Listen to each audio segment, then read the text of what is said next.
am 32, married 3 years to Rowan, who is 36 and still calls me his wildfire, even though the flame is mostly for show now. We live in a loft above a converted grain mill on the edge of the old shipping canal. Rowan manages the night shift at the marine lab. I sell vintage sunglasses from a cart that folds into the trunk of my hatchback. He is steady, the kind of man who checks tire pressure before every long drive, who leaves me notes in block letters on the fridge. I am loud, late, and convinced the world owes me applause. Last Saturday we were on the boardwalk outside the tiki bar that smells like sunscreen gone sour.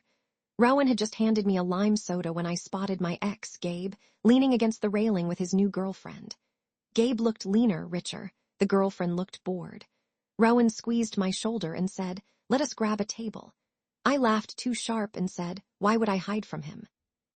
Then I stepped forward, flicked my hair like a shampoo commercial, and called out, still dating college interns, "Gabe, cute." Rowan's hand fell away. The girlfriend smirked. Gabe lifted his beer in salute. Rowan muttered, "You did not have to do that." I rolled my eyes. "Relax, it is just a joke." Rowan went quiet the way a tide pulls back before a wave. He paid the tab, walked 10 paces ahead of me back to the car, and did not speak until we reached the loft. Then he snapped. "I am tired of being the punch line so you can feel fierce in front of a man who never loved you." His voice cracked on loved. I said, "You are being dramatic." He slept on the couch without another word. Sunday morning I found a note on the counter. "Taking the kayak out. Needs space." I shrugged, posted a selfie on my private story, sunlight on collarbones, bikini strap slipping, caption reading unbothered. I thought Rowan would see it, feel the sting, come home sorry. Instead he came home sunburned, showered, and left again for the lab. He did not come back that night. Monday I texted him 3 times. "Where are you? I made reservations at the oyster place." "Fine, ignore me." The blue check marks never appeared. Tuesday I drove to the lab parking lot at dusk and waited by his silver Tacoma. When he walked out with 2 coworkers, I stepped into his path. "Can we talk?" He looked past me. "I am clocking out. Not now." I grabbed his wrist. "Stop punishing me for one stupid comment."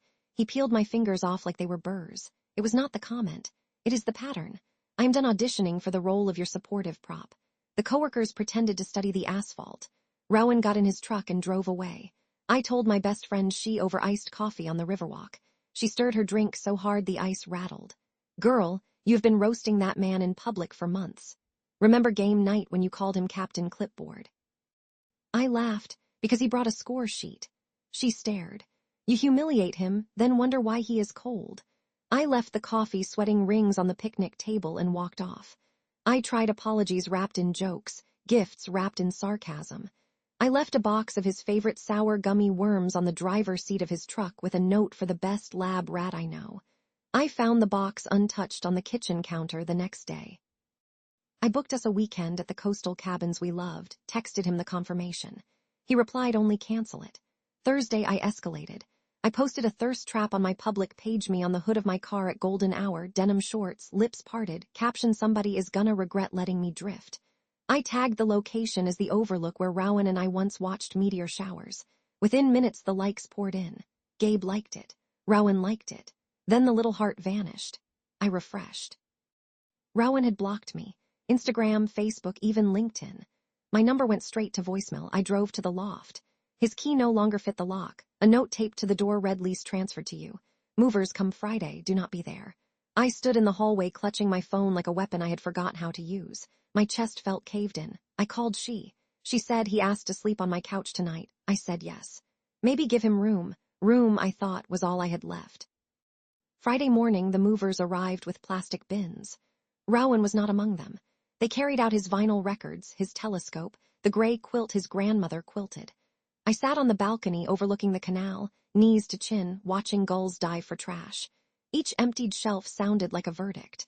When the last bin disappeared, I noticed a small envelope on the counter. Inside, my ring's engagement and wedding tucked inside a note, "I release you. Take care." I drove to She's apartment complex at twilight. Rowan's Tacoma was in the guest lot. I waited near the mailboxes. When he appeared carrying a duffel bag, I stepped into the glow of the sodium light. "Rowan, please." He stopped 2 arm lengths away.